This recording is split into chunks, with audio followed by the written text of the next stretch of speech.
Com investimento pesado em tecnologia e mão de obra, uma empresa brasileira se transformou na terceira maior fabricante mundial de ônibus. A Marco Polo conquistou mercados de Portugal à Índia. E no Brasil, aproveitando os bons ventos da economia, anda mais uma vez em marcha de crescimento. É o que você vai ver na reportagem de Rafael Rocha.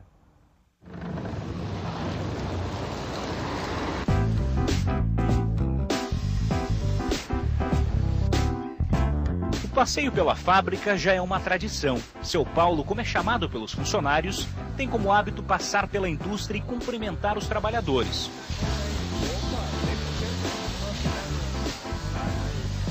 Esse senhor de 82 anos foi um dos 9 fundadores da Marco Polo.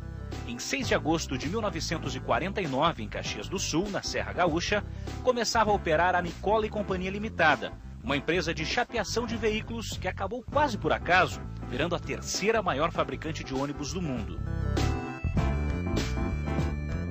Nós iniciamos uma empresa, uma oficina de pintura de automóvel, de cabines, e por que não se poderia fazer ônibus, já que passam ônibus aí feitos fora aqui do nosso estado, por que não pode ser feito aqui? É uma das ideias que surgiu numa das horas que estava se conversando, e por que não fazer ônibus? E na época a fabricação de ônibus era bem diferente. Os primeiros veículos eram de madeira e a produção artesanal. Nós não tínhamos nenhuma estrutura de chassi de ônibus, e nós tínhamos que buscar um caminhão, muitas vezes um caminhão usado, e é aquela dificuldade. Tem paralama, não precisa paralama para fazer o ônibus. Tem cabine, não precisa cabine.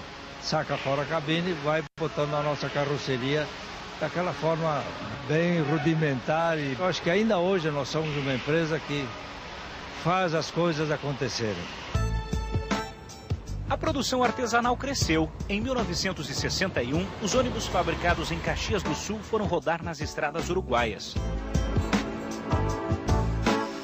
10 anos depois, surgia um novo modelo no mercado, o Marco Polo, que acabou virando também o nome da empresa.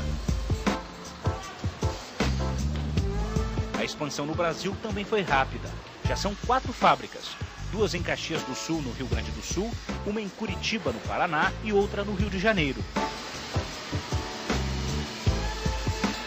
No início da década de 90, a Marco Polo partiu para um projeto mais ambicioso ainda. Abriu em Portugal a primeira fábrica fora do país na conquista dos exigentes clientes europeus. Uma oportunidade que também serviu para melhorar a qualidade dos ônibus brasileiros. Tendo esses contatos com o exterior, nós temos contatos de concorrentes de produtos europeus em diversas áreas. E a exigência do cliente no exterior é muito maior, o que nos obrigou a cada vez mais aperfeiçoar a nossa qualidade, o nosso produto. Com esta filosofia, o crescimento no exterior foi decisivo. Em 98, a Marco Polo Latinoamérica abriu fábrica na Argentina. Depois vieram as unidades do México, África do Sul, Colômbia, Rússia e Índia. A essência da internacionalização está baseada no nosso habilidade de manufaturar. A gente só se aventurou para o mercado externo porque teve consciência de que que temos um processo de manufatura diferenciado, usando os mesmos fatores econômicos, não é? Mão de obra, os custos do país. A gente entende que tem capacidade de competir nos diversos mercados. É esse compromisso com a qualidade que impulsiona a empresa. Em uma das unidades em Caxias do Sul, são produzidos 5.500 veículos por ano. Cada ônibus fica em média 2 semanas na linha de produção. Começa pela montagem da estrutura até o chapeamento. Depois a pintura e após o acabamento. Nessa etapa, os carros são divididos em 4 linhas: urbanos, carros de exportação, rodoviários leves e pesados. Processo que tem na mão de obra uma importância fundamental para o resultado final do produto. Desde 1986, a organização adota uma filosofia japonesa para administrar. O funcionário contribui com sugestões e melhorias, interagindo na tomada de decisões. O nosso pessoal se sentiu daí para frente descontraído e à vontade para falar, para dizer as coisas. das coisas que ele pensa, fazer sugestões e até críticas que são bem-vindas.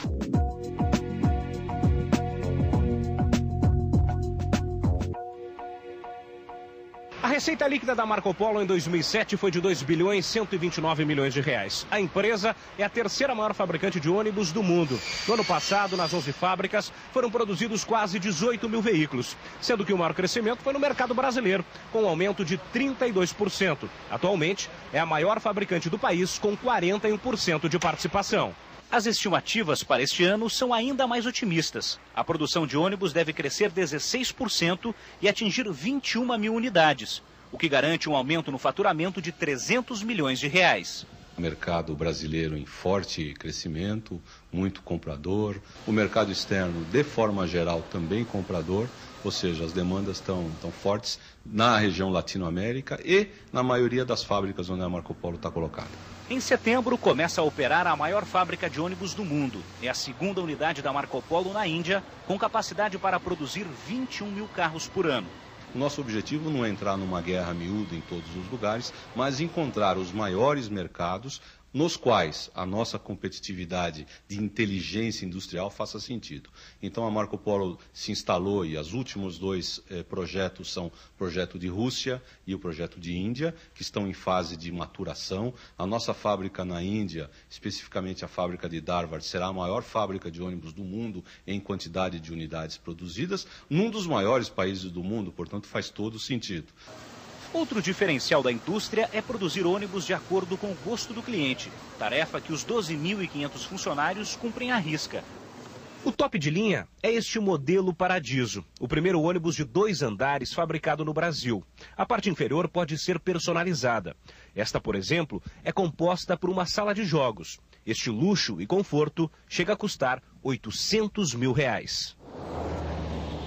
O modelo para longas distâncias caiu no gosto do mercado externo. Dos 800 veículos vendidos no ano passado, 80% foram para fora do Brasil, mas respeitando as diferenças de cada mercado. O mundo do ônibus é um mundo regional. Os ônibus são customizados às suas regiões. Características econômicas, características da sociedade. Os ônibus que a gente vende para a Arábia Saudita têm divisões para homens e mulheres. São peculiaridades locais, tem que ser consideradas. Então, o ônibus é regional, mas a habilidade de fazer o ônibus, esta sim, é global. É global no sentido de que ela está no DNA da empresa, está na essência da empresa e pode ser transpassada a cada um dos locais, e aí nos locais se faz a customização. Então, uma empresa em que, na essência, o conhecimento é o conhecimento brasileiro, mantido pelo Brasil, tecnologia dos engenheiros brasileiros, e é colocado em cada um dos locais, sofre colaboração dos seus locais e resulta em produtos locais. Quando o mercado já está saturado, a Marco Polo adota a estratégia do mundo globalizado. Compra empresas. Foi assim que ela dobrou a produção nos últimos 9 anos. Nós adquirimos um pedaço de uma fábrica existente na Colômbia, fizemos a fábrica da Colômbia e temos uma sociedade meio a meio com o antigo proprietário e muito bem sucedido e atendendo todo o Pacto Andino. Nós, o ano passado, nos últimos dias do ano passado, compramos 33% da maior fabricante argentina de ônibus urbanos, a Metalpar, e também uma operação bastante interessante, bastante importante, porque nós estávamos fora de um importante segmento de mercado. Nós estávamos vendendo para a Argentina somente rodoviários a partir de exportação do Brasil, e agora estamos manufaturando ônibus na Argentina através da Metalpar e agregando o que a Metalpar? A nossa inteligência industrial, a nossa marca, o nosso produto ali. E pelo visto, esta viagem ainda tem longos quilômetros pela frente. A empresa, avaliada em 2 bilhões de reais, tem cerca de 7% do mercado mundial de ônibus e quer mais, porque sabe que vai encontrar muitas oportunidades pelo caminho.